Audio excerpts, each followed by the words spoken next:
বিধ্বস্ত হওয়া হেলিকপ্টারটিতে কোনো সিগন্যাল সিস্টেম চালু ছিল না অথবা কোনো সিগন্যাল ব্যবস্থাই ছিল না। সোমবার এমনটাই জানিয়েছে তুরস্কের পরিবহন মন্ত্রী আব্দুল কাদির উরালুগু।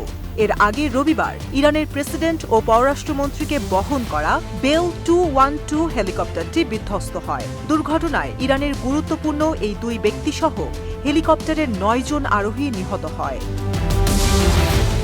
তুরস্কের পরিবহন মন্ত্রী আব্দুল কাদির উরালুগু সাংবাদিকদের জানিয়েছে, বিমান চলাচলে জরুরি আকাশসীমা নিরাপত্তার অঞ্চল হিসেবে তুরস্কের আওতার মধ্যে পড়ে ইরান। তবে ঘটনাকালীন সময় রাইসির হেলিকপ্টার থেকে পাঠানো কোনো প্রকার সংকেতই তুরস্ক পায়নি। তুরস্ক কর্তৃপক্ষ হেলিকপ্টারটি বিধ্বস্ত হওয়ার খবর শোনার পর ইন্টারসেপ্ট করা জরুরি সংকেত পরীক্ষা করেছিল, কিন্তু তারা কোনো প্রকার জরুরি সাহায্যের সংকেত খুঁজে পায়নি। দুর্ভাগ্যবশত মনে হচ্ছে সম্ভবত হেলিকপ্টারটিতে জরুরি সিগন্যাল সিস্টেমটি বন্ধ ছিল, অথবা সেখানে কোনো সিগন্যাল সিস্টেমই ছিল না। অন্যথায় আমাদের রাডার সিস্টেম অবশ্যই সেই সংকেতগুলো দেখতে পেত।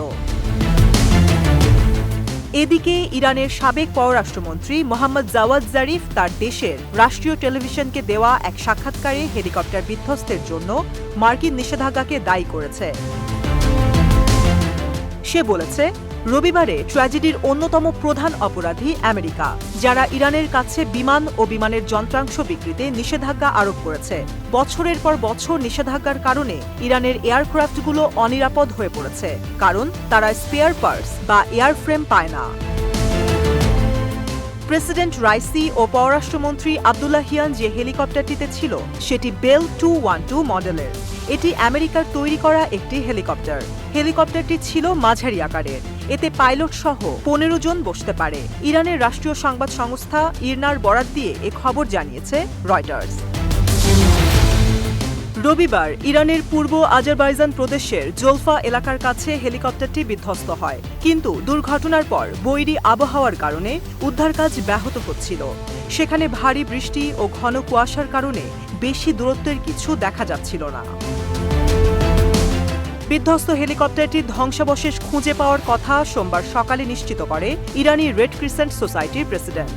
পরে ইরানের রাষ্ট্রীয় টেলিভিশনে বলা হয়, এই দুর্ঘটনায় হেলিকপ্টারের কোনো যাত্রীর বেঁচে থাকার চিহ্ন নেই। ইতিমধ্যে রাইসি ও আব্দুল্লাহিয়ান সহ তাদের সফর সঙ্গীদের মরদেহ উদ্ধার করে তাবরিজ শহরে পাঠানো হয়েছে।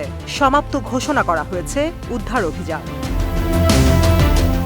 এদিকে ইরানের প্রেসিডেন্টকে বহনকারী হেলিকপ্টার বিধ্বস্তের কারণ অনুসন্ধানে একটি উচ্চ পর্যায়ের কমিটিকে তদন্ত শুরু করার নির্দেশ দিয়েছে সামরিক বাহিনীর চিফ অব স্টাফ মোহাম্মদ বাঘেরি। মর্মান্তিক এই দুর্ঘটনার তদন্তে ইরানকে সহায়তার ঘোষণা দিয়েছে রাশিয়া।